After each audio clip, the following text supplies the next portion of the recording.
Le jour de la fin du bac, la fille la plus populaire de la classe m'a tiré dans le bosquet devant tout le monde. Alors que je ne savais pas quoi faire, elle m'a soudainement embrassé, une odeur unique de jeune fille explosa dans ma bouche, puis elle dit d'une voix sanglotante, fan. Je suis prête à te donner mon cœur, tout ce que j'ai désormais, à condition que tu acceptes une chose. Ma vie t'appartiendra tout entière. J'ai été stupéfait par cette scène. En fait, tout a commencé.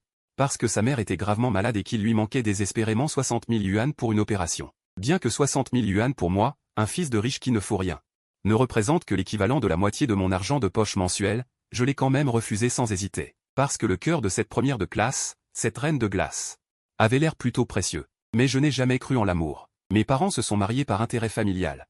Et ont maintenu un couple modèle pendant plus de 20 ans. Ont-ils vraiment un cœur? Plutôt une mauvaise conscience.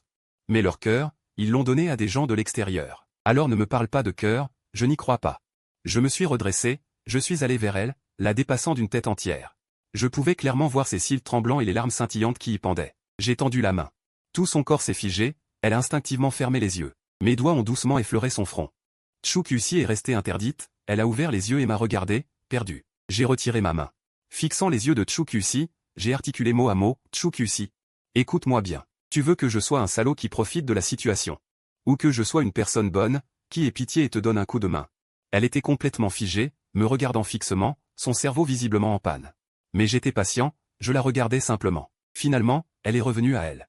Ses épaules tendues se sont affaissées d'un coup. Avec un espoir presque humble, elle a murmuré, aussi douce qu'un moustique. Aide-moi, je t'en supplie. J'ai secoué la tête catégoriquement. Non, je ne suis pas philanthrope, même si j'ai beaucoup d'argent. Je ne le dépenserai pas pour toi sans raison. 60 000 yuan, ça m'achète des dizaines de rouges à lèvres. La supplication dans ses yeux s'est instantanément transformée en désespoir. En voyant cette expression prête à se briser, ma petite méchanceté s'est envolée. J'ai changé de ton, mais même si je ne veux être ni un salaud ni un bon samaritain, on peut faire affaire. Je me souviens que tu es une bonne élève, un potentiel pour l'avenir. Donc je peux te prêter de l'argent, comme un investissement personnel. 60 000 yuan. Je peux les transférer tout de suite. Ses yeux se sont illuminés d'une joie incrédule. Mais j'ai une condition, dans 10 ans, tu me rendras 100 000 yuan. Les intérêts ne sont pas élevés. Pour toi, ça ne devrait pas l'être. En plus, tu dois, dans un mois, au bac, entrer dans une bonne université. C'est la première étape pour montrer ta capacité de remboursement. C'est la clause de gestion des risques. De cet investissement. Elle a saisi cette dernière bouée de sauvetage, hochant aussitôt la tête avec force. De peur que je ne change d'avis. Je lui ai laissé mon numéro de portable et je suis parti. Sans me soucier de son expression. En sortant du bosquet, le soleil était doux sur ma peau. En fait, je me fichais complètement qu'elle me rende l'argent ou non. 60 000 yuan, ce n'est rien pour moi. Les clauses du contrat, c'était pour la galerie. Sinon, n'importe qui viendrait me demander de l'argent. Même avec tout mon argent, je ne tiendrais pas le coup. Dépenser 60 000 yuan pour acheter la satisfaction de m'être fait une bonne action aujourd'hui, et en plus admirer de près les embarrassés de la reine de glace. Ce n'est pas une si mauvaise affaire. Après avoir parlé à l'avocat, j'ai fixé un rendez-vous. Et j'ai envoyé le contrat à Tchoukusi. C'était réglé. Je me suis mis en marche. Vers ma destination initiale, une salle de club. Par la fenêtre, je pouvais voir ce qui se passait à l'intérieur. Ma copine d'enfance, Jeanne Lee, discutait joyeusement avec un type qui avait l'air d'un voyou. La famille Jeanne et la mienne sont des amis de longue date. Nos affaires sont étroitement liées, donc Jeanne Lee et moi avons grandi ensemble. Ce n'est pas trop grave, le vrai problème, c'est la sœur de Jeanne Lee, Jeanne Xu, une vraie fille du ciel. Belle, impitoyable dans ses méthodes, et surtout, elle s'occupe particulièrement de moi. Chaque fois qu'elle me donne de l'argent de poche, c'est en millions. Pour quelqu'un comme moi, qui ne fait que traîner, c'est un distributeur de billets ambulants. Et en plus, Jeanne Xu va bientôt se fiancer avec mon frère aîné, Yoon, ce type à l'apparence humaine mais au fond corrompu. Elle sera officiellement ma belle-sœur. Une union parfaite. Ma vie de parasite doré sera encore plus assurée. Mais récemment, Jeanne Lee, à cause d'un voyou, est passée des premières de sa classe à la moyenne. Alors quand Jeanne Xu m'a demandé des nouvelles, j'ai su que je devais m'en occuper. Après tout, j'ai pris son argent, je dois bien faire quelque chose en retour, avant même d'ouvrir la porte. Et est entré en collision avec un garçon qui sortait en courant. Il a titubé en arrière de 2 pas, les yeux pleins d'humiliation et de ressentiment. Je le reconnais, c'est Jeanne Lee, un étudiant pauvre que j'ai déjà financé. Il a de très bons résultats, il est honnête, et à le voir comme ça. C'est sûrement encore l'histoire du « je suis tombé amoureux de mon bienfaiteur », est tombé amoureux d'un voyou. J'ai secoué la tête, un peu amusé. Le jeune homme est encore trop jeune. Pour des fils à papa comme nous, donner de l'argent pour régler les choses. C'est souvent juste une habitude, un passe-temps pour montrer notre statut. Ça ne veut pas dire que nous sommes des gens bien. S'il veut vraiment montrer sa gratitude, qu'il travaille dur pour s'élever et qu'il rende l'appareil avec des intérêts, c'est ça, la sagesse des relations humaines. Mais s'il tient absolument à mêler les sentiments, il cherche les ennuis. Je ne lui ai pas prêté attention. J'ai directement poussé la porte entrebâillée. Jeanne Li était en train de discuter avec Sun Yang, riant aux éclats. Quand elle m'a vu, son sourire s'est figé sur son visage, et ses sourcils se sont immédiatement froncés. Sa voix était pleine de méfiance et d'impatience. Fan, qu'est-ce que tu viens faire? Tu es aussi là pour me convaincre de rompre avec Yang. Je te dis de ne pas perdre ton temps. Un bon à rien de la famille qui ne sait même pas comment vivre sa vie, de quel droit viendrais-tu me donner des ordres? Je ne me suis pas fâché, j'ai même trouvé ça un peu drôle. Je ne viens pas te dicter ta conduite. Je suis juste curieux, comment se fait-il que la petite fille modèle de la famille Zhang, toujours si bien élevée, se soit soudainement entichée d'un type comme ça? Jeanne Li a haussé le ton, avec mépris. Qu'est-ce que tu y connais? Yang n'est pas comme vous, les hypocrites fils de riches. Il vit vrai, il vit libre. Elle a attrapé le bras de Sun Yang. Le visage empreint d'une admiration presque fanatique. Nous, c'est ça qu'on appelle vivre. Votre vie programmée, elle, est ennuyeuse, c'est une perte de temps. Puis elle a tourné sa rancune contre moi, surtout toi, Fan. Tu n'es bon ni à étudier ni à t'amuser. Mis à part le fait d'être un qu'as-tu d'autre? Tu es un bon à rien de bout en bout. J'ai hoché la tête, prenant un air compréhensif. Compris. Le vent de la jeunesse, hein? Jeanne Li a probablement cru que je m'étais rendu à ses arguments, une lueur de satisfaction a brillé sur son visage. Sun Yang s'est aussi un peu redressé, son expression n'était plus aussi craintive envers moi. La seconde d'après. Je l'ai regardé de haut. Tu as repris tes esprits? Elle a instinctivement reculé d'un pas sous mon regard. Sun Yang gémissait encore par terre, ses yeux pleins de terreur en me regardant. Je me suis avancé vers lui. Tu n'aimes pas la vérité? Tu n'aimes pas la liberté? Alors? Dis-moi, comment tu te sens maintenant? Libre? Sun Yang souffrait tellement qu'il était en nage, incapable de dire un mot. Jeanne Li a essayé de me retenir. Mais un seul regard de moi l'a fait reculer. Tu n'étais pas si forte tout à l'heure? Pourquoi maintenant tu te tais? Il tremblait, n'osant même pas respirer. J'ai soudain trouvé ça sans intérêt. Avec si peu de cran, tu viens draguer une fille de riche. J'ai attrapé Jeanne Li qui tremblait encore. Et je suis allé directement dans ce quartier malfamé de l'ouest de la ville, repère de toutes sortes de gens louches. J'ai tiré Jeanne Li hors de la voiture. Et l'ai plaqué contre le mur d'une ruelle sale. Une forte odeur d'urine et de déchets en décomposition m'a frappé. Jeanne Li a vomi sur place. J'ai pointé du doigt, au bout de la ruelle, quelques voyous aux cheveux jaunes en train de s'insulter. D'une voix glaciale, regarde, c'est ça le vent de la jeunesse que tu aimes. Assez vrai?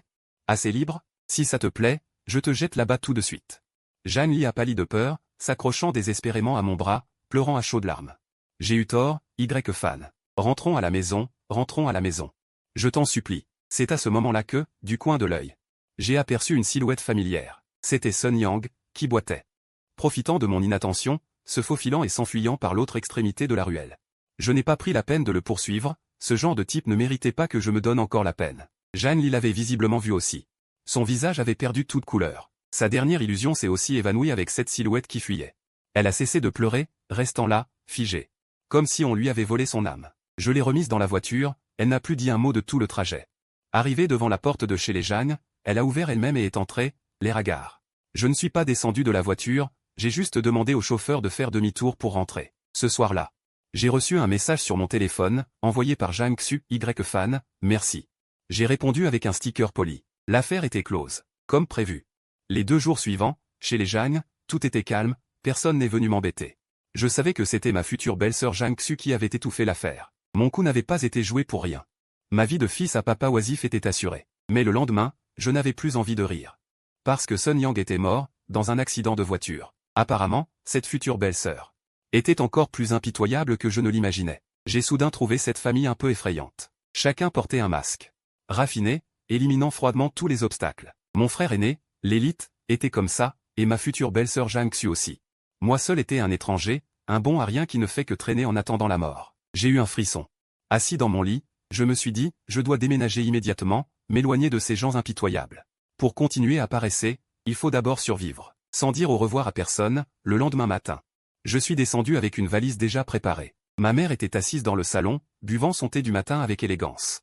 En me voyant, elle a juste levé les yeux sans grande expression. Mon père, je ne sais même pas où il était. Cette maison était froide comme une glacière. J'ai tiré ma valise et, sans me retourner, je suis sorti de cette somptueuse villa. J'avais un appartement au dernier étage dans le centre-ville, acheté depuis longtemps. Il tombait à pic. L'appartement était grand et vide, le réfrigérateur complètement vide. J'ai pris la voiture pour aller au plus grand supermarché du quartier. J'avais besoin de remplir cette nouvelle maison de nourriture et de malbouffe. Poussant mon chariot, je me faufilais entre les rayons bien garnis. Comme un robot de shopping. Je jetais les articles dans le chariot sans aucune expression. En passant un coin, je me suis soudain arrêté. Parce que dans un coin du rayon snack, j'ai vu une fille qui cachait furtivement un pain dans sa manche. Elle semblait plus jeune que moi, petite, vêtue d'un uniforme scolaire délavé.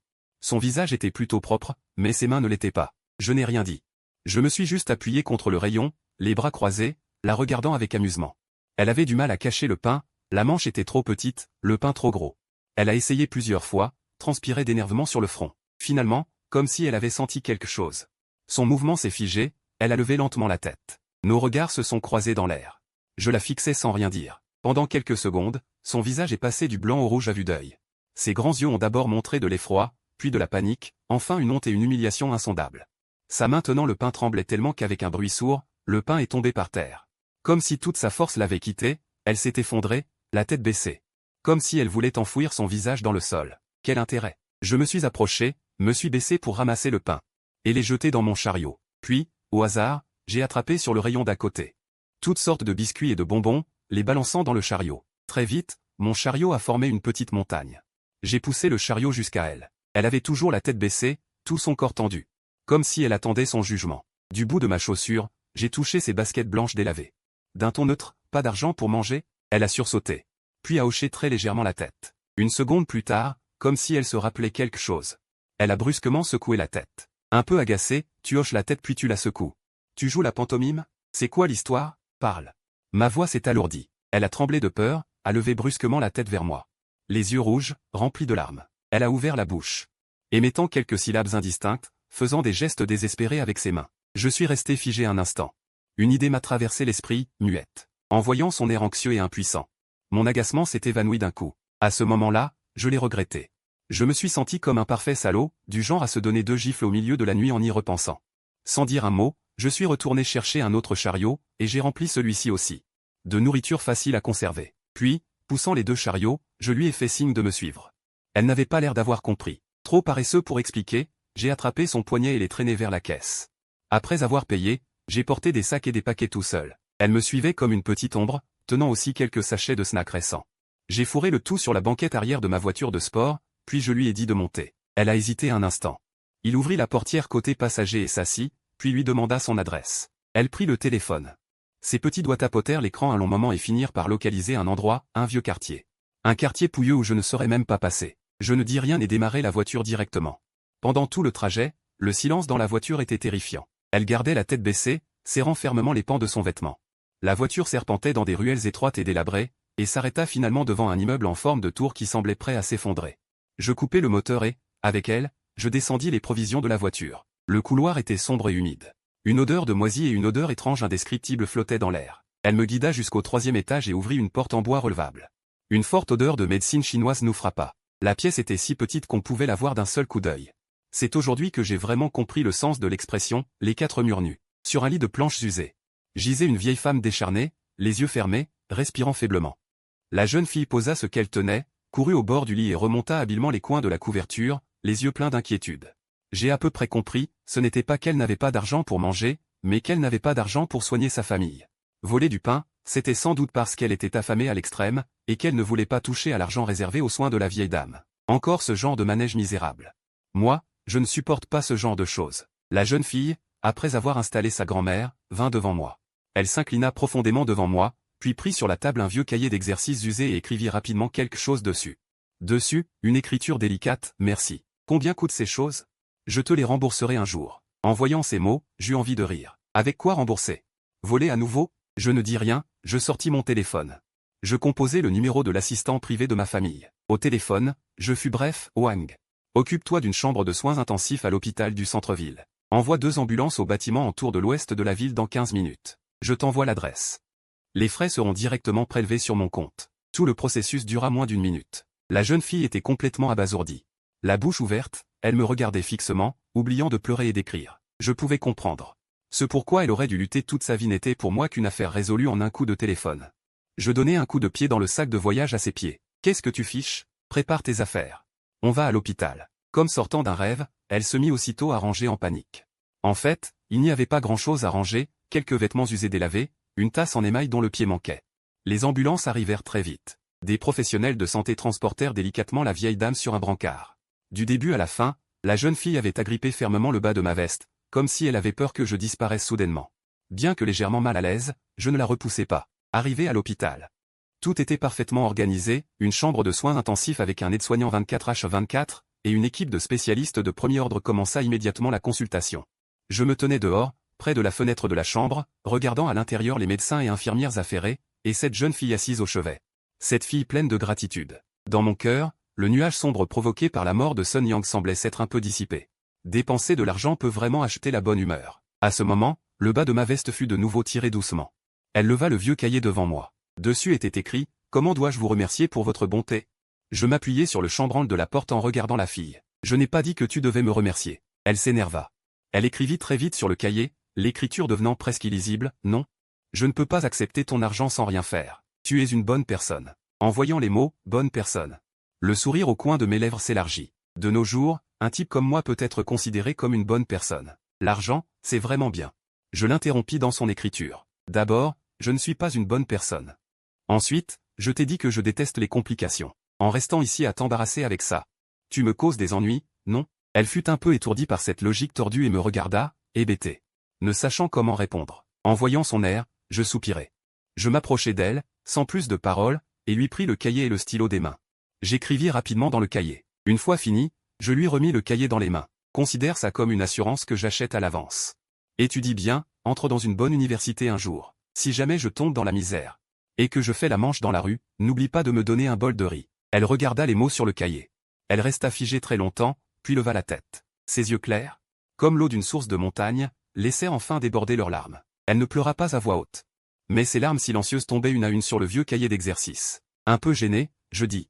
Bon, arrête de pleurer. Ta grand-mère a besoin de toi. Qu'est-ce que c'est que ces pleurnicheries? Quelle est ton école? Je vais demander à Wang de payer tes frais de scolarité en même temps. À partir de maintenant, je lui dirai de te verser 5000 yuan par mois pour vivre. Jusqu'à ce que tu aies terminé l'université et trouvé un emploi. Ne me dis pas que tu n'en veux pas, ça compte aussi comme une prime d'assurance. Après avoir dit cela, je n'avais plus envie de regarder cette scène. J'ai échangé quelques mots rapidement avec le médecin. Je suis parti sans me retourner. En conduisant sur la large route, j'ai soudain trouvé la situation ridicule. Moi, le deuxième jeune maître de la famille YE, est-ce que je pourrais vraiment tomber dans la misère? Impossible. Bon, ce n'est que de l'argent dépensé pour accumuler un peu de vertu. Après tout, les gens autour de moi sont tous plus impitoyables les uns que les autres. J'ai besoin d'accumuler plus de mérite.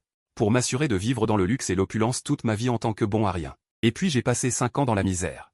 5 ans entiers. Mon frère, qui a pourtant une apparence respectable. Après son mariage, c'est justement à ce moment-là que tout a éclaté. Je prenais le soleil sur une île privée. Quand j'ai reçu l'appel, j'avais même envie de rire. C'était prévisible. Mon frère, au fond, est un lâche indécis, mais il aime jouer. Le rôle de l'amoureux passionné. Je n'avais même pas envie de rentrer voir ce cirque. De toute façon, les mariages dans les grandes familles se ressemblent tous. Jusqu'à ce que mes cartes bancaires soient gelées une par une. Tous mes biens immobiliers, actions et fonds. Volatilisés du jour au lendemain. J'ai réalisé trop tard que quelque chose clochait. Quand je suis revenu précipitamment de l'île, tout était déjà joué. Le groupe YE avait changé de nom. Mon père a été inculpé pour de multiples délits économiques, avec des preuves irréfutables. Il finira ses jours en prison. Mon frère a été chassé sans rien. Et moi, un bon à rien qui ne voulait que manger et dormir, je n'ai même pas été épargné. J'avais la tête qui tournait. Mais franchement, mec. Si tu veux te venger, tue mon imbécile de frère, je m'en fiche. Mais envoyer mon père en prison et vider les comptes de YE, c'est quoi cette histoire? En y repensant. La colère m'envahissait. Est-ce que je vivrais dans un roman de vengeance où l'héroïne élimine tout sur son passage? Et où je ne serais qu'un parent éloigné sacrifié en passant? À ce moment-là. La porte s'est ouverte. Jeanne Xu était assise sur mon canapé italien préféré. Faisant tournoyer élégamment son verre à pied. 5 ans avaient passé, elle était encore plus belle qu'avant. Et encore plus froide. Son aura dominatrice était étouffante. Elle m'a vu, a tendu la main pour toucher mon visage. Ne me regarde pas comme ça. Je n'en avais pas envie non plus. J'ai détourné la tête pour l'éviter. Elle ne s'est pas fâchée. Elle a retiré sa main et a dit calmement, « Ton frère est trop stupide. » Je lui ai donné une chance. Mais il ne l'a pas saisie. Jeanne Xu a secoué la tête, me regardant. Avec une pointe de malice. Alors c'est ça, t'as raison. Pour nous avoir tous ruinés, elle a marqué une pause, sa voix teintée d'amertume. Mais maintenant, c'est différent. C'est elle qui m'a trahi la première. Ma vengeance est légitime. Aujourd'hui, je n'ai pas besoin d'un mari. En disant cela, elle s'est approchée d'un pas, avec une agressivité intense. Xiao Fan. Ça te dirait de rester avec ta sœur? Ta sœur peut prendre soin de toi comme avant. En l'entendant, j'ai ri au point d'en avoir les larmes aux yeux. J'ai essuyé mes yeux. En fixant son visage parfait. À t'entendre, je me demande même. Si ce n'est pas toi qui l'as fait. Son sourire s'est enfin figé, ne serait-ce qu'un instant. Mais je l'ai capté. Le dernier espoir qui me restait s'est évanoui.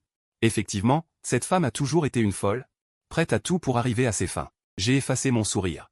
Je l'ai regardée sans expression, puis j'ai lentement levé mon majeur vers elle. La dernière trace de sourire a disparu de son visage. Elle a agité la main sans me jeter un autre regard. 2 gardes du corps se sont avancés, m'ont attrapé comme un poulet, un de chaque côté. J'ai été brutalement poussé hors de ma propre maison. Debout dans le couloir vide, j'ai éclaté d'un rire moqueur. Si j'avais cru à ces belles paroles et été resté jusqu'à ce qu'elle se lasse de moi, je serais mort sans même savoir comment. Je savais très bien que je ne pourrais pas la battre. Même mon père, ce vieux renard, s'est fait piéger par elle. Moi, qui ne sais que manger et m'amuser, comment pourrais-je lutter contre elle? Éloigne-toi de cette folle, vivre est plus important que tout. J'ai sorti mon téléphone. J'ai ouvert mon répertoire, trouvé ses amis qui m'appelaient toujours « frère YE » avec empressement. J'ai composé le premier numéro « Allô, frère Zou, c'est Y fan ». 3 secondes de silence à l'autre bout. D'une voix prudente « Désolé, vous vous êtes trompé ». On a raccroché. J'ai été stupéfait un instant, puis j'ai ri amèrement de moi-même. J'ai composé le deuxième. Résultat identique. Les 3e et 4e personnes, soit mauvais numéro. Soit directement personne ne répond. Je me suis adossé au mur froid, supprimant un par un ces soi-disant amis. De mon téléphone. Quand j'ai fini, il ne restait plus à l'écran que quelques numéros de ma famille, isolés et solitaires. J'ai revendu tout ce que j'avais de valeur. Au total, j'ai réussi à rassembler moins de 100 000 yuan. Cette somme, autrefois impensable, équivalait à mes frais de boisson d'un soir. Maintenant, c'était toutes mes possessions. J'ai erré sans but dans la rue. Sans m'en rendre compte, je suis revenu devant mon immeuble. Je n'ai pu m'empêcher de rire amèrement.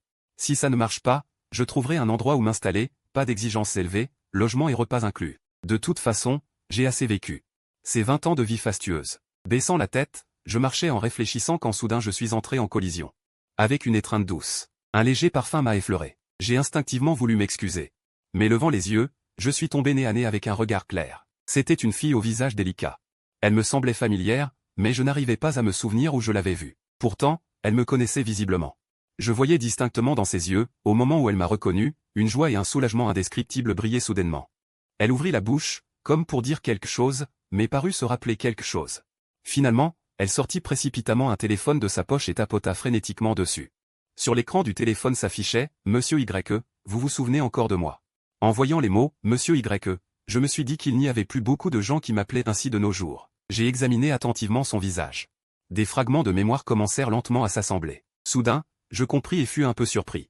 5 ans, cette silhouette qui tremblait dans le supermarché, cette fille qui, dans la petite cabane délabrée, s'occupait de sa grand-mère, c'était toi. Ses yeux s'illuminèrent alors d'une façon éclatante. Elle hocha vigoureusement la tête. Cette joie semblait presque déborder du fond de ses yeux limpides. Je devins encore plus perplexe. Comment se fait-il que tu sois ici? Elle se remit à taper frénétiquement. Puis me tendit son téléphone. L'écran affichait « J'ai vu les nouvelles. À propos de l'affaire de la famille Jagne. J'étais très inquiète. J'ai pensé que tu pourrais revenir jeter un coup d'œil ici. Alors je t'ai attendu ici. Depuis hier. » Mon cœur sembla recevoir un coup. Cela signifiait que, pendant ces 24 heures où j'avais été chassé, elle était restée en bas de cet immeuble, dans lequel je ne pouvais plus entrer, pour veiller, de la manière la plus maladroite, sur une possibilité incertaine. Un sentiment absurde et complexe m'envahit, pendant que mes soi-disant amis s'affairaient à se distancer de moi, une petite fille que j'avais presque oubliée veillait ici pour moi depuis un jour et une nuit. Je tirai sur le coin de mes lèvres, voulant dire quelque chose. Elle sembla percevoir mon embarras. Sur l'écran de son téléphone, il y avait « Tu n'as nulle part où aller ?» Mon silence valait acquiescement. Elle rangea son téléphone et fit un geste auquel je ne m'attendais absolument pas. Elle tendit la main et tira doucement sur le bord de ma manche. Sa force était très faible. J'aurais pu me libérer facilement, mais cette légère supplication venant de la manche était comme une chaîne invisible qui m'immobilisait. Elle me tira pour se retourner et se diriger vers le coin de la rue. Comme poussé par une force mystérieuse, je ne résistai pas et la suivis. Nous arrivâmes devant une petite boulangerie baignée d'une lumière chaleureuse. L'enseigne indiquait « Boulangerie micro-lumière ». La porte était fermée. Mais la lumière de la vitrine était encore allumée. Elle ouvrit la porte avec une clé, puis se retourna et me fit signe d'entrer. La boutique n'était pas grande, mais propre et bien rangée. L'air était imprégné des senteurs de crème et de blé. Elle sortit de sous le comptoir un dossier soigneusement plastifié, en tira une feuille déjà jaunie et la poussa devant moi. C'était le contrat d'assurance que j'avais griffonné 5 ans plus tôt, où il était écrit « Si un jour je tombe dans la misère et mendie dans la rue, tu te souviendras de me donner un bol. » Elle montra du doigt les mots sur le papier, puis me désigna moi, elle-même et cette boutique. Son regard était aussi sérieux que si elle exécutait un contrat sacré. Enfin, elle se retourna. Du four, elle sortit un croissant encore chaud et me le tendit. Sans vergogne, sans compassion, seulement un sentiment d'évidence que c'était à mon tour. J'ai pris le pain, j'ai croqué dedans. Le goût, bien que inférieur au plat raffiné que j'avais déjà goûté, avec quelque chose de rassurant. Vous embauchez ici? La fille resta figée un instant. Puis un sourire éclatant s'épanouit sur son visage. Elle hocha vigoureusement la tête. Ce jour-là, ma première moitié de vie, sans but, s'acheva. Et ma seconde moitié serait désormais liée à cette petite boutique appelée « Lueur douce ». Et mon patron. Cette petite muette à qui je pensais ne plus jamais adresser la parole. La jeune fille s'appelait Shen Yue.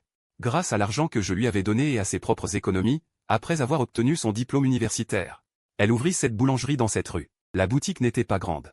Mais les affaires marchaient bien. Les voisins semblaient particulièrement attentionnés envers elle, faisant toujours un détour pour venir acheter quelques pains et échanger quelques bavardages. La petite, c'est pas facile toute seule. Mais voilà, elle a un assistant maintenant. Rassurant à voir. Je portais un tablier à motif d'ours en peluche, empaquetant maladroitement le pain de mie tout juste sorti du four. En entendant ces paroles, mon cœur restait calme. Rassurant? Moi, un bon à rien, incapable de travailler ou de distinguer le blé du riz, où ont-ils vu que je pouvais être rassurant? Par la suite, j'ai effectivement allégé son fardeau. Au moins, pour les travaux de force comme mélanger la farine ou porter les sacs de sucre, elle n'avait plus à le faire. Une frêle jeune fille s'obstinait à le faire. Le soir, après la fermeture, nous montions à l'étage dans ce petit foyer. 4 murs nus, ce terme décrivait son ancien logement. Ici, on pourrait presque parler un seul mur nu. Une table, 2 chaises, un canapé. Une petite pièce aménagée sur le balcon, c'était ma chambre. Plus petite que la salle de bain de ma villa d'avant. Elle était plus petite que ma salle de bain d'avant, mais j'y dormais plus paisiblement qu'aucune autre nuit. De ces 20 dernières années, l'arôme subtil du blé montait. J'ai commencé à apprendre à être une personne normale. Apprendre à balayer sans soulever la poussière, apprendre à cuire de la bouillie avec une cocotte minute. Sans faire exploser la cuisine, la plupart du temps, le résultat est désastreux. J'ai pris du sel pour du sucre et j'ai fait une casserole de pâtes de haricots rouges trop salées. Elle a goûté une cuillère, son petit visage s'est tout froissé. Mais elle ne l'a pas recraché, elle a juste bu silencieusement un grand verre d'eau. Puis elle a pris un stylo et a écrit dans son carnet, « Le goût est particulier, la prochaine fois tu pourrais mettre un peu moins de sucre. » En voyant son air sérieux, j'étais à la fois agacé et amusé.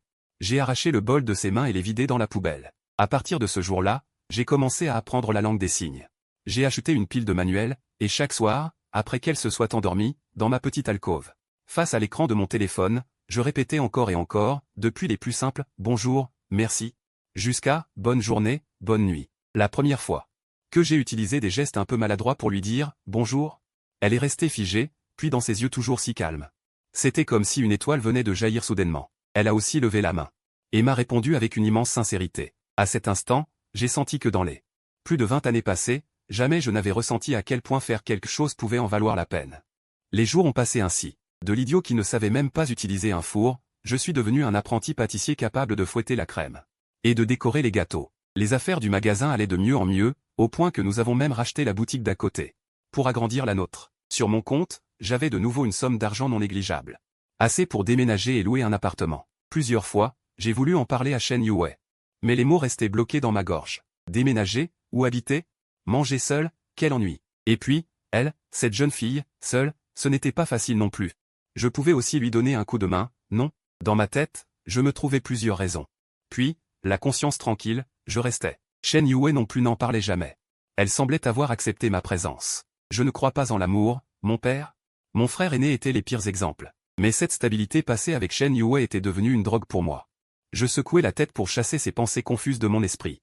Il était presque midi, il fallait lui préparer le déjeuner. J'étais en train de détacher mon tablier. Quand une silhouette familière poussa la porte de la boutique et entra. Elle portait un tailleur bien coupé, un maquillage soigné, ses cheveux impeccablement relevés. Elle dégageait l'aura d'une femme d'affaires accomplie. C'était Chu Qi. 5 ans sans la voir. L'humilité et la gêne que la pauvreté lui avait autrefois imposées avaient été complètement effacées. Elle n'était plus cette reine de glace en uniforme délavé qui venait me supplier. Aujourd'hui, elle était raffinée et parfaite. Derrière elle se tenait un jeune homme, une vingtaine d'années, en costume cravate. Comme un étudiant tout juste sorti de l'université. Son regard sur moi était rempli d'une hostilité non dissimulée. C'était probablement son assistant. Chu Qi arrêta un instant son regard sur mon tablier à motif d'ourson. Fronça imperceptiblement les sourcils, mais reprit vite son sourire parfait. Fan, cela faisait longtemps. Je hochai la tête en guise de salut, sans cesser de détacher mon tablier. Elle sembla vouloir dire quelque chose, puis changea d'avis. Finalement, elle sortit un chèque de son sac et le poussa vers moi. Je jetai un coup d'œil au montant, le pris et le glissai dans ma poche. Merci, je l'ai bien mérité, même si je n'avais jamais vraiment espéré le récupérer. Le jeune assistant derrière elle, voyant avec quelle facilité j'acceptais l'argent, afficha un mépris encore plus marqué. Chu Qi se recomposa rapidement. Son regard parcourut notre petite boulangerie. Avant de se poser sur mon visage. C'était ce regard, que je connaissais trop bien. Une pitié condescendante. Xiao Fan, j'ai entendu parler de ce qui est arrivé à ta famille. Si tu n'as pas d'endroit convenable où aller en ce moment, tu peux venir travailler dans ma société. Celle de mon mari et moi. Nous venons juste de démarrer, nous avons besoin de monde. La voir prendre cette expression faussement compatissante me souleva l'estomac. Cette transaction, à l'époque, c'était mon investissement. Aujourd'hui, elle rembourse sa dette. Nous sommes quittes. Et la voilà qui prend cette pause. Elle veut transformer son ancien créancier en objet de sa charité. Je regardais. L'assistant à ses côtés, dont le regard devenait de plus en plus hostile, appréciant ma déchéance. Seulement, elle est encore plus hypocrite que lui. Elle doit se draper d'un voile de bienveillance. Je refusai froidement, inutile. Je suis très bien ici. Le sourire de Chu Qi se figea un instant. Xiao Fan. Ne fais pas l'entêter. Je sais comment tu vivais avant. Je l'interrompis, l'impatience perçant dans ma voix. J'ai dit que c'était inutile. Elle n'insista plus. Une légère contrariété apparut sur son joli visage. Très bien. Puisque tu as décidé, je ne te force pas. Au moment où elle se retourna. Son assistant, tout naturellement, tourna la tête vers elle et lui adressa un sourire. Que seuls eux deux pouvaient comprendre. C'est alors que, comme si de rien n'était, je sortis mon téléphone. Et, discrètement, appuyai sur le déclencheur. L'angle était parfait. Sur la photo, la main de l'assistant frôlait presque sa taille, et le sourire sur son visage. Quiconque l'aurait vu n'aurait jamais pensé qu'il s'adressait à un simple subordonné. J'agitai mon téléphone en signe d'au revoir. Puis, en 2 minutes 30, je trouvai l'adresse email publique du mari de Chu Qi. J'envoyai la photo anonymement. Une fois cela fait, je supprimai la photo et l'historique d'envoi. J'étais nettement de meilleure humeur. Je déjeunais tranquillement avec Shen Yue. Mon esprit se calma peu à peu. Adossé au comptoir, je réfléchissais à la façon d'utiliser ce million. Le chiffre sur le chèque était si clair qu'il m'éblouissait. Il y avait si longtemps que je n'avais pas vu autant d'argent. Au moins, notre vie ne serait plus aussi serrée. Et puis il y avait ce nouvel équipement que Shen Yue réclamait sans cesse. Plus j'y pensais, plus j'étais heureux. Je n'avais jamais pensé qu'un million puisse être aussi utile. À cet instant, la clochette de la porte tinta. Une voix claire et délibérément douce interrompt ma rêverie, Fan. Je me retourne et vois Zhang Li. Décidément, les visages familiers ne manquent pas aujourd'hui. Si je me souviens bien, son malheureux mari Yang Yongao n'est mort que depuis moins de 2 ans. Qu'y a-t-il, dis-je, adossé au comptoir, le visage impassible. Elle se mord la lèvre, ses yeux scintillent comme des vagues. Cette attitude hésitante, comme si elle voulait dire quelque chose sans oser, me donne la nausée. Sa voix porte une légère larme, je voulais te voir. Mademoiselle Zhang, quel nouveau numéro jouez-vous? Je manque d'éclater de rire. Ses yeux s'embuent aussitôt, comme si elle subissait une terrible injustice, Fan. Je sais que j'ai été stupide par le passé, que j'ai fait beaucoup d'erreurs. Je croyais aimer ce genre d'amour passionné et tumultueux. Mais aujourd'hui, je comprends enfin, ce que je veux vraiment. C'est simplement un foyer paisible. Sa voix est sincère, son regard déborde de tendresse. Elle lève la tête, ses yeux humides plantés droit dans les miens. Plein d'affection et de souvenirs, Fan, recommençons à zéro. Je connais ta situation actuelle. Ma sœur a vraiment exagéré, mais ce n'est pas grave. Je peux prendre soin de toi. Sa voix porte une légère pitié et une once de condescendance. Toujours la même rengaine, une femme qui revient est un trésor. Mais ne te méprends pas, quand est-ce que j'ai commencé avec toi? Quand est-ce que j'ai commencé avec toi? Je réprime de justesse l'envie de lever les yeux au ciel. Mes pensées dérivent quelques années en arrière, jusqu'à son mariage avec cet ancien étudiant pauvre, Yang Yongao. Une cérémonie grandiose et émouvante. Elle pleurait en disant qu'il était la lumière de sa vie. Le bonheur qu'elle voulait saisir à tout prix. Moi, j'étais debout en bas de l'estrade. Je regardais ce pauvre garçon complètement subjugué, et je n'avais qu'une pensée, mon pote. Tu es fichu. Et comme prévu, moins de 2 ans après le mariage. Zhang Li s'est lassée. Quand la passion s'estompe, que le mariage redevient quotidien, elle s'en est naturellement ennuyée. Alors un mec insipide, parfaitement opportun, est apparu. Ce pauvre type n'était qu'un bon à rien. Elle tenait des preuves contre Zhang Li, voulait se défendre. Puis elle a mordu. Est-ce qu'il y a des coïncidences pareilles sous le ciel? Derrière tout ça, je parie que c'est encore la main de mon ex-belle-sœur Zhang Xu. Je reviens à moi, et je regarde. Zhang Li qui continue de jouer la comédie de l'amour. Ses yeux s'embuent davantage. Zhang Li. Tu crois vraiment que tous les hommes sont des imbéciles? Son visage se fige. Je dis d'une voix posée, les funérailles de ton mari étaient très belles. J'ai vu les infos. Tu pleurais à fendre l'âme, vraiment à fendre l'âme. À faire pleurer les spectateurs. Dommage que, si ce soir-là, je n'avais pas vu quelqu'un qui te ressemblait, au bras d'un beau gosse, entrer dans l'ascenseur devant l'hôtel. Le visage de Zhang Li devient livide. D'ailleurs, ce beau gosse n'a pas mis longtemps à sauter aussi. Zhang Li. Tu ne trouves pas ça écœurant de porter un masque tous les jours? J'avance d'un pas, la regardant droit dans ses pupilles tremblantes. Elle recule, heurtant le chambranle de la porte. Tremblant comme une feuille dans le vent d'automne. Tu mens, réplique-t-elle avec une feinte colère, mais sa voix est aussi frêle qu'une feuille d'automne. Je n'ai plus envie de perdre du temps avec elle. Je ne crains pas qu'elle se venge. Une femme aussi obsédée par le rôle de sainte ne se permettra jamais de perdre son sang-froid, ni de se venger par dépit. Sa personnalité est plus importante que sa vie. Ce masque, elle le porte depuis trop longtemps, collé à la peau, impossible à enlever. Va-t'en. Comme Gracier, elle sort en titubant. Sa silhouette est pitoyable. Enfin, le magasin retrouve le calme. Je pousse un long soupir. J'ai l'impression d'expulser toute la malchance accumulée ces 5 dernières années. Des pas légers descendent l'escalier. Shen Yue arrive, portant un bol de dessert fraîchement préparé. Elle s'approche de moi, me tend le bol, son visage interrogateur. Je secoue la tête pour dire que tout va bien. Shen Yue fait des gestes en langue des signes, l'air inquiet, mais tu n'as pas l'air heureux. Je regarde ses yeux clairs. Je souris, sans poser le bol, et avec une gestuelle encore maladroite, je forme les signes, je vais très bien. Elle a souri sans poser le bol, et avec des gestes hésitants en langue des signes, elle a mimé, je vais bien. Elle comprit et un doux sourire s'épanouit sur son visage. La lumière du soleil entrait par la fenêtre. Elle tombait sur nous, chaude et réconfortante. À partir de ce jour, je ne me suis plus intéressé aux affaires du cercle. J'avais complètement coupé les ponts avec eux. Maintenant, je ne voulais que vivre bien avec Shen Yue, gérer cette petite boutique et mener une vie paisible. Chaque matin à 5 heures, je me levais une demi-heure avant elle pour descendre. Préparer la première fournée de pain. Quand elle descendait encore ensommeillée, la cuisine embaumait déjà le blé. L'eau chaude était prête. Elle me faisait toujours un signe pour me dire bonjour, puis enfilait habilement son tablier. Elle commençait à préparer les desserts du jour. Nous parlions peu, mais notre complicité grandissait. Parfois, quand le travail s'accumulait et qu'elle était épuisée et en sueur, je lui tendais un verre d'eau glacée. Quand elle prenait le verre, ses doigts effleuraient parfois mon bras, frais et doux. J'ai commencé à remarquer toutes ses habitudes. Elle aussi avait cessé de se méfier et de chercher à deviner mes pensées. Les journées étaient bien remplies. Le jour, nous tenions la boutique ensemble, le soir, elle m'apprenait à faire des desserts plus complexes. Parfois, nous pouvions passer toute une soirée sans parler, mais la conversation était complète. Cette complicité me rassurait. J'ai commencé à réfléchir sérieusement à une question, je voulais l'épouser. Je ne croyais pas en l'amour. Mais je commençais à croire que certaines personnes étaient faites pour être ensemble. Je voulais simplement continuer ainsi avec elle, indéfiniment. 3 mois plus tard, je lui ai avoué mes sentiments. Plus précisément, je l'ai demandé en mariage. Ce jour-là, c'était son anniversaire. À son insu, j'avais préparé une petite surprise dans la boutique. Quand elle est descendue le soir, tout le magasin était illuminé de bougies. Elle est restée figée au pied de l'escalier, la main sur la bouche. Je me suis avancé vers elle. Je me suis agenouillé sur un genou et j'ai sorti une bague en diamant. Je ne savais pas prononcer les mots romantiques. Je ne croyais pas non plus aux serments éternels. Veux-tu ? Elle a pleuré, ses larmes coulaient comme des perles brisées, tombant une à une sur le sol. Elle a hoché la tête avec force, puis a tendu la main pour que je lui glisse la bague. La bague était un peu grande, sa main était trop fine. Mais elle a serré le poing. Pour qu'elle ne tombe pas. Je l'ai prise dans mes bras, j'ai embrassé le léger parfum de ses cheveux. À ce moment-là, j'ai soudain senti que toutes ces années de ma vie, avant de la rencontrer, n'avaient été qu'une préparation. Notre mariage a été simple, pas très grand. Nous n'avons invité que les voisins. Et quelques anciens camarades ou amis avec qui nous étions encore en bons termes. Je ne cherchais pas à faire les choses en grande pompe, je voulais juste offrir à Shen Yue un mariage digne.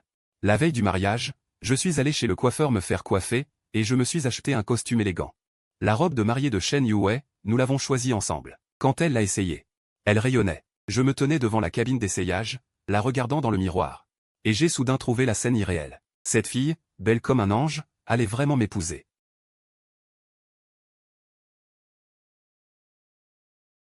La grand-mère m'a pris la main et a dit d'une voix faible, « Merci de t'occuper de notre Yue. » J'étais un peu gêné, c'est elle qui prenait soin de moi. Quand nous avons échangé les bagues, la main de Shen Yue tremblait. J'ai pris sa main. Et lui ai murmuré à l'oreille, « Ne t'inquiète pas, ce n'est qu'une formalité. » Elle a éclaté de rire. La tension a disparu instantanément. « Monsieur Y. Fan, acceptez-vous de prendre pour épouse mademoiselle Shen Yue? Dans la richesse comme dans la pauvreté, promettez-vous de la protéger? Oui, je le veux. Mademoiselle Shen Yue, acceptez-vous de prendre pour époux Monsieur Y. Fan, dans la richesse comme dans la pauvreté? Dans la maladie comme dans la santé? » Shen Yue ne pouvait pas parler, mais elle a hoché vigoureusement la tête. Puis elle a fait un signe en langue des signes, montrant qu'elle était un peu perdue et ne savait pas quoi faire. J'ai souri et j'ai proposé de traduire, elle dit oui. Elle veut aussi dire? Un tonnerre d'applaudissements a éclaté. Au moment du baiser, elle était un peu timide, ses joues rouges comme une pomme. J'ai effleuré ses lèvres d'un baiser très léger, comme si j'avais peur de lui faire mal. Puis je lui ai chuchoté à l'oreille, « Bonjour, Madame Y. Enchantée. » Elle a ri dans mes bras, les épaules secouées. Les camarades sont venus porter un toast. Un ancien ami proche a dit, « Xiaofan, tu as changé. Avant, tu faisais comme si rien n'avait d'importance. Maintenant, tu as l'air d'une personne normale. » J'ai regardé Shen Yue qui discutait avec sa grand-mère, et j'ai souri. C'est peut-être parce que j'ai trouvé quelqu'un qui compte. Après le mariage, nous sommes retournés à l'étage, dans notre maison. Tout était comme avant, à part quelques fleurs et cadeaux de la cérémonie de mariage. Elle a enlevé la robe de mariée et la tenue de cérémonie, a enfilé ses vêtements de maison habituels. Dans la cuisine, elle me prépare un souper tardif. Je me tiens à l'entrée de la cuisine, observant son allure affairée.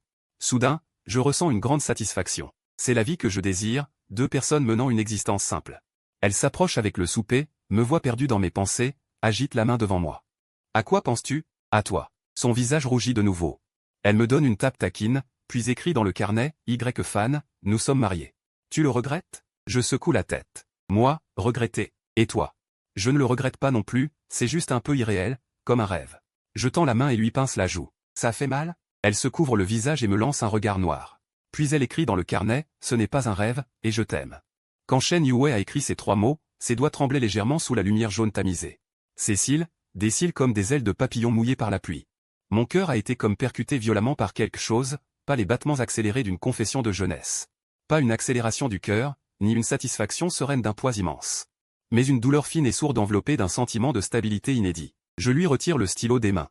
Je ferme le carnet, prends un air sévère intentionnellement. Madame Y, écrire ça en pleine nuit. C'est pour me faire perdre le sommeil? Elle agite les mains précipitamment, le visage écarlate.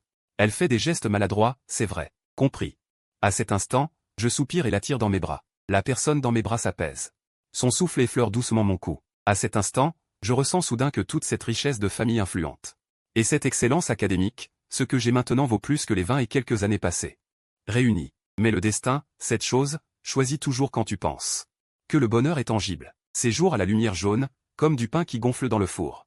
Chaleureux et épanouissant. Nous nous levons à 4 heures du matin pour pétrir la pâte, à 6 heures la première fournée. Les croissants sortent du four, la pièce embaume. Shen Yue m'apprend à décorer à la poche à douille. Mes mains maladroites ont étalé la crème n'importe comment, elle ne s'est pas fâchée. Elle tenait ma main pour la corriger petit à petit, tandis qu'elle s'assoupissait sur le comptoir l'après-midi, le soleil traversant la vitre. Sur son visage tombaient de fines taches de lumière, je la regardais souvent, rêveur, perdue dans son sommeil. Comment cette fille pouvait-elle être si pure? Comme si elle n'avait jamais été souillée par ce monde de boue, mais la boue finit toujours par éclabousser. Un soir de pluie, la boutique allait fermer, quand plusieurs hommes ivres défoncèrent la porte vitrée. C'était un caïd du quartier, surnommé Qiang. Il était déjà venu réclamer une protection, je l'avais chassé avec un balai. Ce soir-là, ivre, il renversa d'un coup de pied le poêle devant la porte, extrêmement arrogant. Sors un peu, toi. Shen Yue était en train de compter les comptes. Entendant cela, elle sursauta et me regarda instinctivement. Je la poussai derrière moi. Je saisis un rouleau à pâtisserie pour en découdre. Qiang ricana, dévoilant ses dents jaunes. Monsieur Y, tu te prends vraiment pour quelqu'un. J'ai entendu dire que tu as épousé une muette. On vient boire un verre de noces. Derrière lui, ces hommes éclatèrent de rire, les yeux collés sur Shen Yue. Je serrai le rouleau à pâtisserie, les jointures blanchies. Dehors, tu la protèges bien. En disant cela, il fit un pas en avant. Son haleine chargée d'alcool me frappa au visage. Tu veux plus tenir ta boutique? Soudain, Shen Yue sortit de derrière moi, tenant dans ses mains un biscuit tout juste cuit. Elle força un sourire et leur fit des gestes, signifiant qu'elle les invitait à manger. À cet instant, mon cœur fut transpercé comme par une aiguille. Cette innocente croyait toujours que la bonté pouvait dissiper la méchanceté. Qiang frappa le gobelet en papier d'un revers de main. Qui veut manger ça? Les biscuits s'écrasèrent par terre. Il tendit la main pour attraper le poignet de Shen Yue. Je perdis complètement mon sang-froid, balançant le rouleau à pâtisserie. Dans la confusion, je ne sais pas combien de coups j'ai reçus. Je me souviens seulement d'avoir protégé Shen Yue. Contre le comptoir, la rassurant à voix basse, d'un ton infiniment doux. Les voyous se dispersèrent. Shen Yue, d'une main tremblante, essuya le sang au coin de ma bouche, ses larmes coulant à grosses gouttes, mais sans pouvoir émettre un son. Je me suis essuyé le visage et j'ai forcé un sourire. Pourquoi pleurer? Ton homme n'est pas encore mort. Elle pleurait encore plus fort, blottie contre moi comme une petite bête effrayée. Cette nuit-là, elle a tenu mon bras et dormi ainsi. Au moindre mouvement, elle se réveillait en sursaut. En voyant ses cernes, un violent sentiment de peur rétrospective m'a submergé. Et si je n'avais pas réussi à la protéger aujourd'hui? Le lendemain, j'ai acheté une barre en acier massif au marché d'occasion et je l'ai cachée sous le comptoir. Shen Yue l'a vue et m'a secoué la tête avec insistance. J'ai discrètement dissimulé la barre. Je lui ai fait signe que la meilleure défense, c'est de ne pas avoir à s'en servir. Elle a baissé les yeux et écrit dans le carnet, « J'ai peur que tu te blesses. » Alors j'ai encore plus peur que tu te blesses, lui ai-je dit en lui ébouriffant les cheveux. Shen Yue, maintenant je te sauve, toi aussi. Elle a levé les yeux vers moi, humide de larmes, et a finalement acquiescé doucement. Les jours paisibles n'ont pas duré longtemps. Jeanne Li est réapparue comme une âme en peine, mais cette fois elle n'est pas entrée dans la boutique. Elle a garé une voyante voiture de sport rouge au bord de la route, des lunettes de soleil cachant la moitié de son visage. Elle m'a fait signe du doigt. Moi, les mains couvertes de farine, je n'avais pas envie de m'occuper d'elle. Elle est descendue de la voiture, s'est adossée à la portière et a sifflé « Est-ce que ta femme sait comment tu as aidé Chu Q-si ?» Son ton était provocateur. Ma main a glissé et le sac de farine est tombé lourdement par terre. Un nuage blanc s'est élevé. Shen Yue est sorti de la boutique en courant, le regard interrogateur. Zhang Li a enlevé ses lunettes, a balayé Shen Yue du regard avec un mépris à peine voilé. Pauvre fille, être avec un bon à rien comme toi, même ton mariage était minable. J'ai serré les poings, les veines saillantes. Shen Yue, tais-toi. Quoi, tu as peur? Tu n'étais pas comme ça avant. Quand je te suppliais. Tu prenais un malin plaisir à faire l'aumône. Maintenant tu joues les grands amoureux. Shen Yue ne comprenait pas les paroles de Zhang Li, mais elle sentait la tension électrique. Elle a tiré doucement sur le bas de ma chemise, les yeux pleins d'inquiétude. J'ai pris une profonde inspiration. J'ai ravalé ma colère, et je me suis tourné vers elle en lui faisant signe, rien. Rentre d'abord. Shen Yue hésitait, immobile. Zhang Li a soudain mis son téléphone.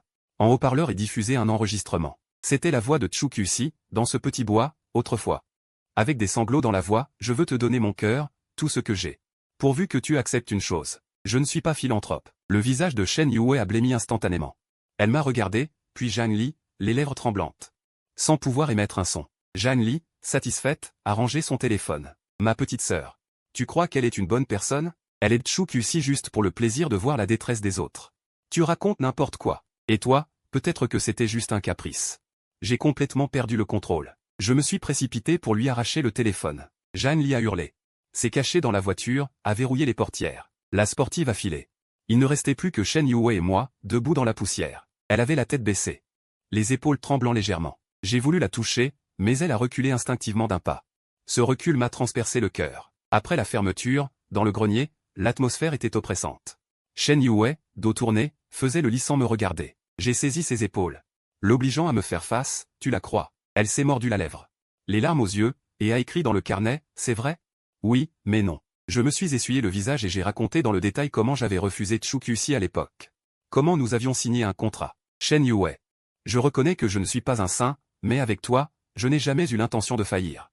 Elle est restée silencieuse longtemps, aussi longtemps que j'ai cru qu'elle ne me parlerait plus. Finalement, elle a levé la main. Et a lentement signé, j'ai peur. Peur de quoi? Peur qu'un jour tu te lasses de moi et que tu m'abandonnes. Ses doigts tremblaient. Je n'ai rien, je n'ai que toi. Mon cœur s'est serré. Je l'ai serré très fort contre moi. Idiote, c'est moi. Qui n'est que toi. Cette nuit-là, nous avons dormi enlacés, comme deux bêtes blessées. Se léchant mutuellement leurs plaies. Les paroles de Zhang Li étaient restées plantées comme une épine dans le cœur de Shen Yue. Elle était devenue sensible. Si je rentrais 10 minutes en retard, elle était déjà agitée. Quand une cliente me parle un peu trop longtemps, elle s'éloigne en silence. Je l'ai remarqué. Mais je ne sais pas comment y remédier, jusqu'à ce qu'une nuit, en me réveillant, je trouve le lit vide. Shen Yue est recroquevillée dans un coin du balcon, pleurant silencieusement sous la lune. Je m'approche. Je la serre dans mes bras par derrière. Son corps se raidit, puis se détend. Elle enfouit son visage contre ma poitrine. Shen Yue, laisse-moi te raconter une histoire. Je raconte mon père et ma mère, mon frère et Zhang Xu, la pourriture sous la façade somptueuse de cette famille. Avant, je ne croyais pas aux sentiments, je pensais que tout n'était qu'échange d'intérêts. Mais toi, tu es différent. Tu me fais sentir que la vie peut encore avoir un peu d'humanité. Sous la lune. Ses yeux sont comme du verre noir immergé dans l'eau. Elle tend la main, doucement. Elle touche mes sourcils, mes yeux, mon nez, et enfin s'arrête sur mes lèvres. Puis elle se penche. Et m'embrasse très légèrement. C'est un baiser pur, sans aucune once de désir. Comme la première neige tombant dans une paume. Je reste figé, puis je lui rends son baiser. Dans ce baiser, quelque chose fond silencieusement. C'est l'épine plantée par Zhang Li. Qui est retirée en silence. La vie retrouve son calme, mais le danger se cache toujours dans l'ombre. Un après-midi, une visiteuse inattendue arrive à la boutique, Zhang Xu. 5 ans ont passé. Elle est encore plus élégante, dans un tailleur sur mesure, complètement déplacée dans cette boulangerie exiguë. Elle n'a pas de garde du corps, elle est seule. Quand son regard tombe sur Shen Yue, il est empreint d'une froideur scrutatrice. C'est donc la vie que tu as choisie, vivre dans un endroit pareil. Jouer à la poupée avec une muette? Je place Shen Yue derrière moi pour la protéger, et je dis à voix haute. Et en parlant, elle semble s'asseoir sur une chaise sans y être invitée. Fan, tu es toujours aussi immature. Shen Yue me saisit brusquement le bras. Zhang Xu ouvre lentement son sac, en sort une photo jaunie et la pousse vers nous. Sur la photo, un jeune couple. L'homme a quelques traits de ressemblance avec Shen Yue, la femme tient un bébé dans ses bras. Ta grand-mère ne t'a pas dit? Tes parents ne sont pas morts de maladie, c'était un accident de voiture. Celui qui les a percutés s'appelle Fan. Ton père conduisait en état d'ivresse. L'air se fige instantanément. Un bourdonnement résonne dans ma tête, je titube, presque incapable de rester debout. Shen Yue fixe la photo. Le visage blême comme un linge. Surprise. Zhang Xu se lève. Nous dominant de toute sa hauteur. Fan, ton père a tué ses parents. Et maintenant, Tu fais le grand amoureux en l'épousant. Quelle ironie. Tais-toi. Je hurle, mais ma voix tremble violemment. Zhang Xu se penche vers Shen Yue et murmure à son oreille, « Petite sœur, devine s'il est bon avec toi par culpabilité ?» Sur ces mots, elle se retourne et s'en va, comme si elle n'était jamais venue, ne laissant derrière elle qu'un silence infernal. Shen Yue reste immobile, comme si son âme lui avait été arrachée. Je tends la main pour la toucher, mais elle bondit en arrière comme électrocutée, le regard vide et étranger. Shen Yue, laisse-moi t'expliquer. Je ne sais. Shen Yue se dégage en hâte, monte à l'étage en courant, et claque la porte du grenier. Je monte derrière et les frappe à la porte désespérément. Pas de réponse de l'intérieur. Un papier glisse sous la porte. Quelques mots tremblants y sont écrits, « Laisse-moi tranquille. » Cette nuit-là. Je reste assis devant la porte jusqu'à l'aube. Aucun bruit ne vient de la pièce, mais je sais qu'il ne dort pas non plus. Le lendemain, Shen Yue ne descend pas ouvrir la boutique. Je prépare du porridge et le monte. Mais la porte est toujours verrouillée. Le 3e jour, le 4e jour. C'est toujours pareil. Elle s'enferme dans sa chambre, sans manger ni boire. La bombe laissée par Zhang Xu a presque complètement détruit le petit monde que nous venions de construire. Pendant les jours où Shen Yue s'est enfermé dans le grenier, j'arpente la petite boutique comme un fauve en cage. Les sacs de farine sont éparpillés. Des biscuits brûlés traînent sur la plaque de cuisson depuis plusieurs jours. L'air est imprégné d'une odeur aigre de fermentation désespérée. J'ai eu envie de monter et de défoncer cette porte mince une centaine de fois. Mais chaque fois que je vois le mot qu'elle glisse sous la porte, avec une écriture de plus en plus hâtive, ma main, prête à s'élancer, retombe mollement. J'ai peur que mon approche ne devienne la goutte d'eau qui fait déborder le vase, l'écrasant définitivement. Cette impuissance est plus profonde qu'à l'époque où j'ai affronté l'effondrement de ma famille. À ce moment-là, au moins, je pouvais me fâcher, insulter, frapper, saisir ma valise et m'en aller. Mais aujourd'hui, je n'ai même plus le droit d'être en colère. Dans mes veines coule le sang du fautif. Ce sang a précisément trouvé la chambre la plus fragile de mon cœur. D'un seul coup, il l'a brisée. Le 5e soir, tard dans la nuit, un son étouffé monta de la chambre voisine, un gémissement plaintif comme celui d'un petit animal. Puis vint le bruit sourd d'une chute à midi. Mon cœur s'arrêta. Je ne me souciais plus de rien d'autre. J'enfonçai la porte avec la clé de secours. Shen Yue gisait effondré au bord du lit, le visage gris. Les lèvres sèches et gercées. À côté d'elle, un verre d'eau renversé. Elle semblait vouloir boire, mais n'en avait même plus la force. Sans manger ni boire depuis plusieurs jours, son corps avait atteint sa limite. Je me précipitai pour la prendre dans mes bras. Elle était légère comme une plume, comme si elle pouvait disparaître à tout instant. Je tapotai son visage. Shen Yue, ma voix tremblait de façon incontrôlable. Ses paupières frémirent, s'ouvrirent lentement en une fente. Son regard vide tomba sur mon visage. Sans aucune focalisation. À cet instant, j'ai vraiment eu peur qu'elle s'en aille ainsi. Peur de n'avoir même pas la chance de me racheter. Comme un fou, je dévalai les escaliers, fis chauffer de l'eau, puis la mélangeai à de l'eau tiède. Peu à peu, j'écartai ses lèvres et, avec une petite cuillère, je lui fis avaler précautionneusement. Elle avalait mécaniquement. Son regard toujours vague. Après lui avoir donné un demi-bol de bouillie, je préparai de l'eau chaude. Et avec une serviette, j'essuyai doucement son visage émacié, ses mains et ses pieds glacés. Pendant tout ce temps, elle se laissait faire comme une poupée. Seules les larmes qui glissaient parfois du coin de ses yeux prouvaient qu'elle était encore en vie. Je la remis dans le lit, m'allongeai à côté d'elle tout habillée, et la serrai fortement à travers la couverture. Je n'osais pas dormir, de peur qu'elle disparaisse dès que je fermerais les yeux. « Shen Yue » murmurai-je à son oreille, la voix rauque et éraillée. J'ai vécu plus de 20 ans. J'ai fait pas mal de conneries, mais je n'ai jamais voulu faire de mal à personne. Je reconnais les fautes de mon père. Si me haïr peut te soulager, alors aie-moi. En disant cela, je saisis sa main et la posai sur ma poitrine. Mais tu ne peux pas te punir toi-même à travers cette punition. Punir toi-même. Ta grand-mère s'est battue pour t'élever, pas pour que tu en finisses ainsi. Tu te souviens du croissant que tu m'as donné. C'est ce que j'ai mangé de plus amer et de plus doux à la fois. Amer parce que j'étais dans la débine, doux à cause de toi. Cette boutique s'appelle « Lumière tamisée ». C'est toi qui l'as allumée. Si tu n'es plus là, cette lumière s'éteindra. Et mon monde sera vraiment plongé dans les ténèbres. Je ne sais pas combien de temps j'ai parlé, jusqu'à ce que ma gorge devienne sèche et douloureuse. Le corps dans mes bras était encore froid, mais sa respiration semblait un peu plus régulière. Le lendemain matin, je me préparais à me lever pour lui trouver à manger, quand une main glacée m'attrapa doucement. Je me retournai brusquement et croisai son regard. Bien que ses yeux fussent encore rouges et gonflés, il y avait une lueur faible dans ses yeux. Elle me regarda. Ses lèvres bougèrent, sans un son, mais le mouvement de sa bouche semblait dire « Oh ». Je me précipitai presque pour aller chercher de l'eau, mes mains tremblaient, j'en renversai la moitié. Après l'avoir aidée à boire quelques gorgées, elle ferma les yeux en s'appuyant contre moi. Une larme glissa encore du coin de son œil, mais cette fois, ce n'était plus un silence désespéré, mais une fragilité teintée de fatigue. Elle m'autorisait à m'approcher. Cette prise de conscience me fit presque sursauter de joie. Les jours qui suivirent furent une lente et difficile réparation. Le corps de Shen Yue récupérait peu à peu, mais ses blessures intérieures étaient loin d'être guéries. Elle était devenue étrangement silencieuse. Encore plus mutique qu'avant. Elle continuait à venir avec moi tenir la boutique, mais ses gestes étaient lents. Souvent elle fixait l'assiette sur la table, perdue dans ses pensées. La nuit, elle se réveillait encore en sursaut, trempée de sueur froide. Je la prenais dans mes bras et sentais son cœur battre à toute allure. Elle n'utilisait plus son carnet pour communiquer avec moi. Et quand elle avait besoin de s'exprimer, elle ne faisait que de simples gestes. Je savais que l'épine était encore plantée au plus profond de son cœur. Le portrait de Jang Xu, la nuit solitaire, rongeait toute la confiance qu'elle avait dans notre relation. Elle commençait inconsciemment à éviter mon contact. Quand je lui mettais un vêtement, elle hésitait un instant avant de le prendre. Le soir, quand je voulais la serrer dans mes bras pour dormir, elle se tournait raide, le dos tourné. Cette distance délibérée était encore plus étouffante qu'une dispute. Je comprenais qu'elle était en lutte, qu'elle réévaluait tout entre nous mon aide. Ma demande en mariage, mon amour ou tout cela venait-il d'une culpabilité envers la maison? Le tournant arriva un après-midi. Une vieille dame qui venait souvent acheter du pain complet nous tendit, toute tremblante, une grosse enveloppe, disant que son fils lui avait envoyé de l'étranger des biscuits spéciaux.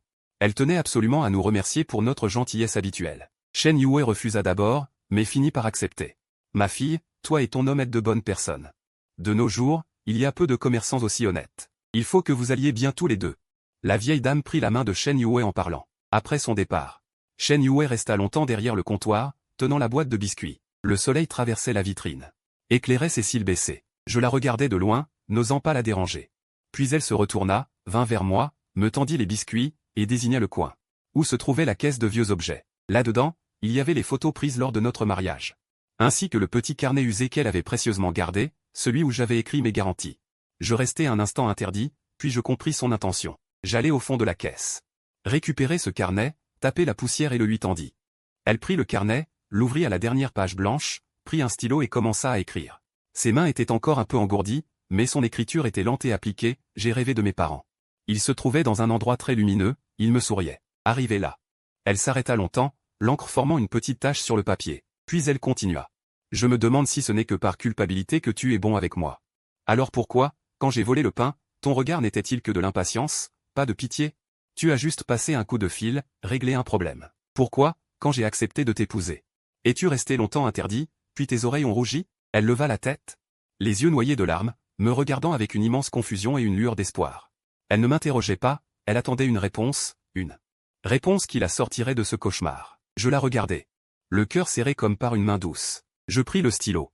Et, sous ce qu'elle avait écrit, je traçai lentement, Shen Yue. Je ne suis pas un homme bon. Quand je t'ai aidé, je n'y ai pas pensé. C'était peut-être juste un bon jour, où je ne voulais pas d'ennui. Quand je t'ai épousé, je n'avais pas vraiment discerné si c'était de l'amour, je ressentais juste qu'être avec toi m'apportait de la sérénité. Mais maintenant je sais très bien que je ne supporte pas de te voir pleurer, ni de te voir maltraité. Quand tu souffres, je voudrais pouvoir souffrir à ta place. Cela n'a rien à voir avec qui est mon père. Cela n'a non plus rien à voir avec le fait que tu sois Shen Yue. Si je dois parler de culpabilité, la seule personne envers qui je me sens coupable, c'est de t'avoir rencontré, de t'avoir fait endurer tant de souffrances, et de ne pas avoir su te protéger. Te faire souffrir encore à cause de moi. Je lui rends le stylo. Elle regarde mon dessin, ses larmes coulent encore plus fort. Elle prend le stylo. Derrière les mots que j'ai écrits, elle ajoute avec force 3 caractères. Puis elle pose le stylo. Elle tend la main d'elle-même, et saisit doucement mes doigts. Ses doigts sont toujours aussi froids. Mais cette force déterminée dissipe instantanément toute la morosité dans mon cœur. Ce soir-là, elle ne dort enfin plus dos à moi. Elle se blottit dans mes bras. Comme un oisillon qui a enfin trouvé son nid, sa respiration est régulière et son sommeil profond. J'écoute sa respiration, je sens que c'est la plus belle musique du monde. Nous savons que les cicatrices sont toujours là, peut-être pour toujours, mais au moins nous savons que le lien entre nous est devenu plus solide au contraire. Quitter cette ville. Cette décision a été prise quelques jours plus tard. Le danger de saignement, mais plus encore, l'envie de changer d'environnement, un endroit sans passé d'ombre, un véritable nouveau départ. Shen Yue n'a aucune hésitation. Et pour elle, là où je suis est sa maison. Nous avons vendu Wegang Gombedian. Nous préparons nos bagages pour migrer vers le sud. Les voisins, apprenant notre départ, viennent nous dire au revoir. Ils nous offrent des paquets de spécialités locales. Ma fille, si un jour tu subis une injustice, reviens, grand-mère te rendra justice. Elle tient la main de Shen Yue. Et lui essuie les larmes. Shen Yue, les yeux rouges, hoche la tête. Elle lui tend un sachet de biscuits tout juste cuit. Je le mets dans la main de sa grand-mère. La veille de 0, nous étions dans le grenier. Nous rangeons les dernières affaires. Shen Yue sort une boîte en fer du fond de l'armoire. Dedans, il y a les reliques de sa grand-mère, quelques vieilles photos, et aussi la lettre que je lui avais écrite à l'époque. Les clauses d'assurance, le papier est jauni mais lisible. Au cas où un jour je serais dans la misère. Et que je devrais mendier dans la rue, souviens-toi de me donner un bol. Elle regarde ce papier. Soudain, elle rit. En riant, elle se met à pleurer. Elle prend un stylo. Elle écrit quelques mots au centre du dos, puis me le tend. Dans cette vie, mon bol sera toujours à moitié pour toi. J'ai les yeux qui s'échauffent, je le serre contre ma poitrine. Bien, c'est promis. Quand ma voiture démarre. Cette ville, qui porte trop de nos souffrances et de notre tendresse, s'éloigne derrière la vitre. Shen Yue s'endort contre mon épaule, sa main serrant encore fermement le bas de ma veste. Le soleil traverse la vitre. Il éclaire son visage, paisible et tranquille. Je baisse la tête et embrasse ses cheveux. Je ferme les yeux. L'avenir, je ne sais pas ce qu'il sera, mais tant qu'elle est là. Où que nous allions, c'est la maison. Nous finissons par nous installer dans une petite ville côtière. Avec l'argent de la vente de la boutique. Nous ouvrons une pâtisserie plus petite, que nous nommons « Soirée ». Shen Yue s'occupe de la pâtisserie. Je m'occupe des clients. Les jours sont simples mais paisibles. Elle sort peu à peu de l'ombre. Elle a retrouvé le sourire. Parfois, tard dans la nuit, elle se réveille encore de ses cauchemars. Mais je la prends toujours dans mes bras, je tapote doucement son dos jusqu'à ce qu'elle se rendorme. Un an plus tard, un certain soir, nous nous promenons main dans la main sur la plage. Le coucher de soleil fond l'or. La marée monte doucement. Shen Yue s'arrête soudain, pointant du doigt quelque chose qui brille sur le sable. Je le ramasse. C'est un morceau de verre poli par les vagues, qui réfracte un halo de lumière chaleureuse sous le soleil couchant. Elle prend le morceau de verre, le regarde longuement face au soleil, puis le met dans le creux de ma main. Elle ferme mes mains pour me faire comprendre de le garder. Je la taquine, gage d'amour. Elle hoche la tête avec force, les yeux brillants. Un après-midi, le temps est lourd et chaud. Il n'y a pas beaucoup de clients dans le magasin. Shen Yue est devant le plan de travail, préparant les génoises pour le lendemain. Je suis assis derrière le comptoir à vérifier les comptes. J'entends un très léger bruit de respiration, je lève la tête. Je vois Shen Yue, la main qui tient le batteur s'arrêter, regardant fixement par la fenêtre. Dehors, un jeune père passe en portant sa fille sur son dos. Les rires argentins de la petite fille traversent la vitre. Je pose le livre de comptes et vais près d'elle. Elle ne me regarde pas. Son regard suit encore la silhouette de ce père et de sa fille, jusqu'à ce qu'ils disparaissent au coin de la ruelle. Son profil, sous la lumière de l'après-midi, paraît un peu pâle. Son regard porte une émotion complexe que je ne peux décrire, un mélange de désir et de tristesse. Je touche doucement son bras. Elle se tourne vers moi, me fait un sourire forcé, secoue la tête pour dire que ça va. Puis elle baisse la tête et remue la pâte dans le bol avec encore plus d'énergie. Comme si elle voulait chasser quelque chose. Je sais qu'elle pense à ses propres parents. Cette enfance qui aurait dû être remplie de présence parentale. Et de rire joyeux, cette lacune qu'elle ne pourra jamais combler, comme une épine. Qui, même par une journée radieuse, la pique au moment où on s'y attend le moins. Ce soir-là, après la fermeture. Nous nous asseyons sur les petites marches de la porte de derrière pour profiter du vent marin. Le bruit des vagues tapote doucement le rivage. Au loin, les feux de pêche scintillent. Shen Yue s'appuie contre mon épaule, très calme. Je tiens sa main. Sa paume est un peu froide. Shen Yue, je brise le silence. Et si on allait les voir? Son corps se raidit légèrement, elle lève la tête, me regardant avec perplexité. Je pèse mes mots, je veux dire, allez voir tes parents. Je sais où est le cimetière. Les informations laissées par Zhang Xu le mentionnent. Allons leur parler, disons-leur. Que tu vas bien maintenant. Et disons aussi pardon à mon père de ma part. Les derniers mots sont étrangement difficiles à prononcer. Mais je pense que je dois le dire. Shen Yue reste figée longtemps, ses yeux se remplissent rapidement de larmes. Mais elle les retient, elle ne les laisse pas tomber. Elle me regarde, il y a de la lutte dans ses yeux. De la lutte, mais qui finit par se transformer en une sorte de décision. Elle hoche la tête, lourdement. Un matin au beau temps, nous fermons la boutique, apportant un bouquet de fleurs que Shen Yue a elle-même arrangé avec des marguerites blanches et des œstomas verts, et nous allons au cimetière en banlieue. Le cimetière est très calme, adossé à la montagne et faisant face à la mer, un lieu de repos paisible. Selon les informations, nous avons trouvé la stèle funéraire commune. Elle était très sobre.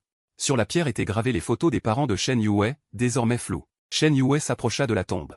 Elle s'accroupit et déposa délicatement le bouquet. Elle tendit la main et, du bout des doigts, essuya un à un la poussière et les feuilles mortes sur la stèle.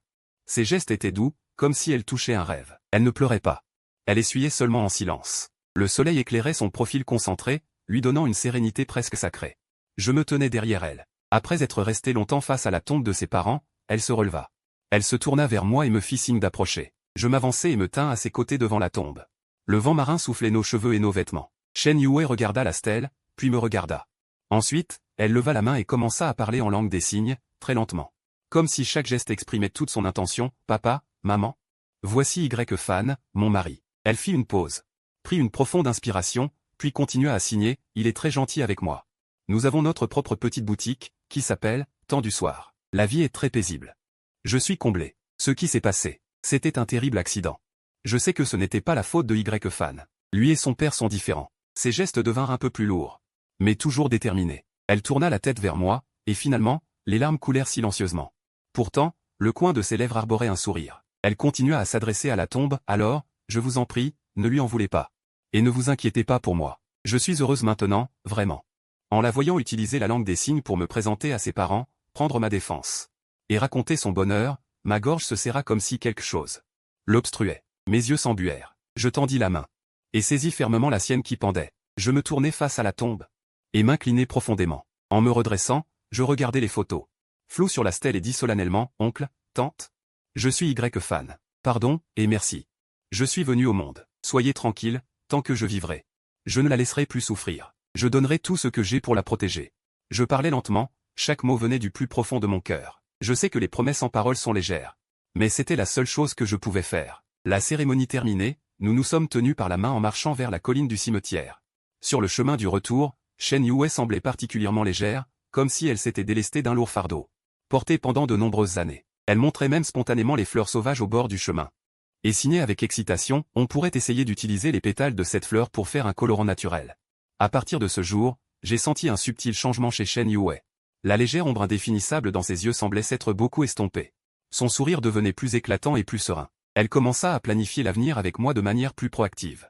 Par exemple, quelle fleur planter devant la boutique, ou si, une fois assez d'argent économisé, on devrait étendre la boutique.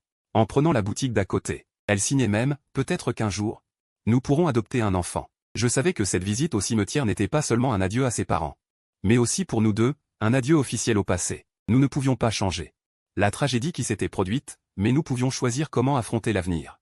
Nous avons jeté la moitié du bol, puis avec la moitié restante, nous avons ajouté de la compréhension, de la tolérance, et la soupe fraîchement préparée par Shen Yue. Lentement, avec attention. Nous avons goûté au goût du reste de notre vie. Un jour, après la fermeture, nous étions assis au bord de la mer à regarder le coucher du soleil.